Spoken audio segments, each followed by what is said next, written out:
9th of May 2020, Air Asia. On one of the flights, a meal that I'd paid for was not served. I made a complaint about it and there was no response to that complaint. The seat, which was one of the cheap ones at the back, was concave or dished, and you were sitting on your coccyx, which is very, very uncomfortable.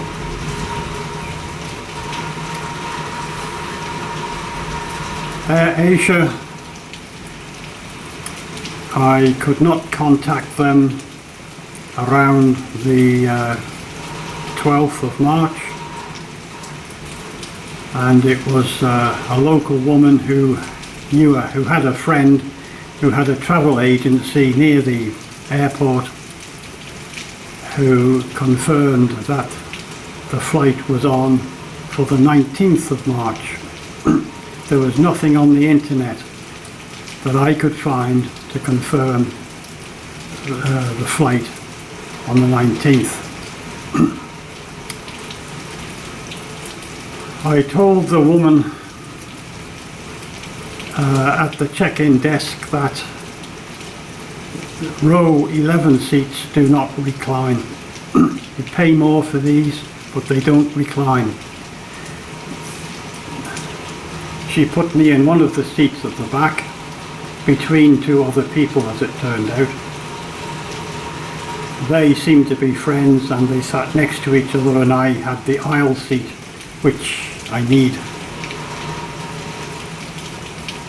After the plane took off, the row in front was empty, so I moved into the aisle seat of that row. The seats on Air Asia are close together.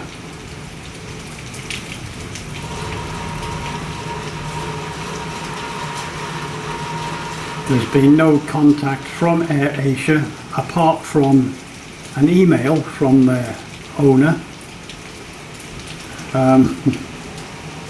I didn't look at it. It's I think the word pathetic comes in. They don't seem to be able to take care of the business when they're in business, but when this virus thing broke out and they were having to close down their flights, then you get what is probably a very, I think the word is sympathetic email.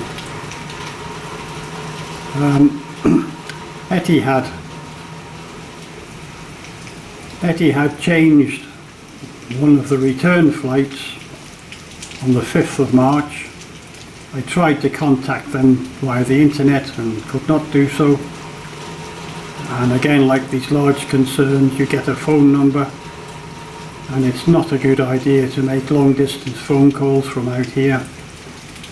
Besides which, you tend to end up with somebody who's on the FAQs and you tend not to get very far with them. So that flight that they changed, the original flight gave me several hours of rest between flights, which I need. In this particular instance, prior to arriving at my house, where I would need to prepare my car to go and get food, light the fire, prepare the house, etc., ready for me to be in it. The house would have been empty for about 2 months at that point, and it would be very cold inside. So it would take about 24 hours for the house to warm up with a bunch of fan heaters on and the fire lit.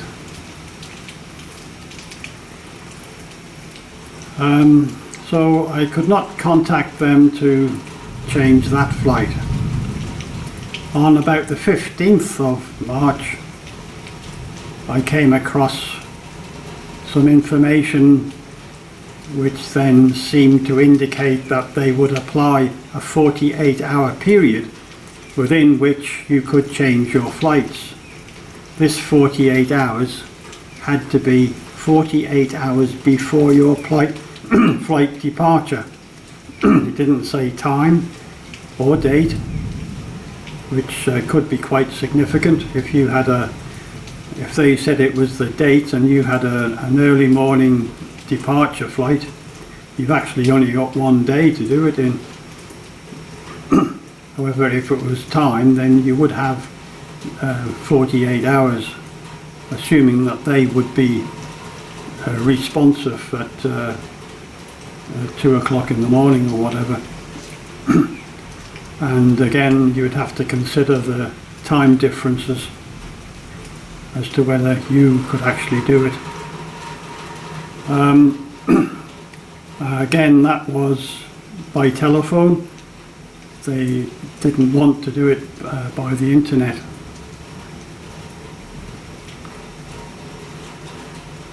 So they then cancelled the flight on about the 24th, 25th of March, and the Arab Emirates closed its borders.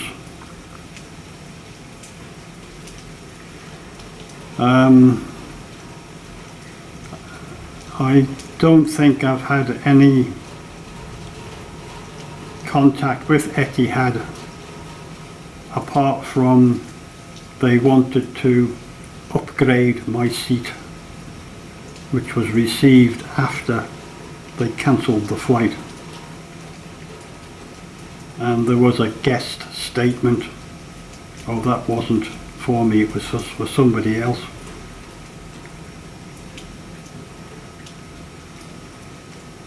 So I'm a bit limited as to how long I can sit for.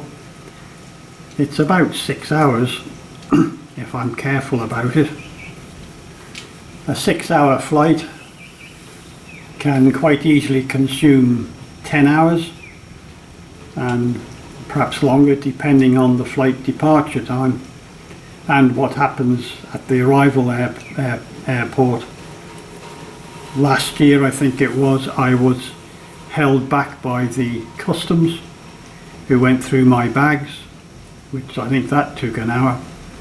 I don't know why they wanted to look in my bags. There was one other bag with mine on the carousel, and my bag and the other bag were late coming onto the carousel. There was a good 30 minutes after all the others had gone, and both bags had a tie wrap on them. And as I walked down the aisle way, I was pointed in a direction by a male, and then I was put into a queue, and they went through the bags. There was no apology given when they didn't find anything.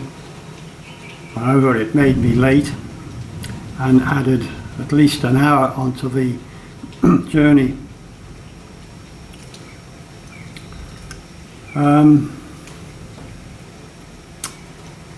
So the ticket has been, or the flight has been cancelled. The ticket is apparently still valid. They have not offered a refund. There is a limitation on when the ticket can be used, and you can only make one date change. Well, my itinerary consisted of 4 different dates and 4 different flights. So I don't know what's going to happen if I'm able to use that ticket again, and if I can't use it, I'm going to have to buy another plane ticket. At the moment, the local airfield here is well, it's not closed. There's no flights, and the cheapest flight from here to London Heathrow was over £600, and that was a 12-hour flight. And that leads into another story, which is getting from here to the British Isles. Well, I think I'll do that as a different video, because these get a bit long.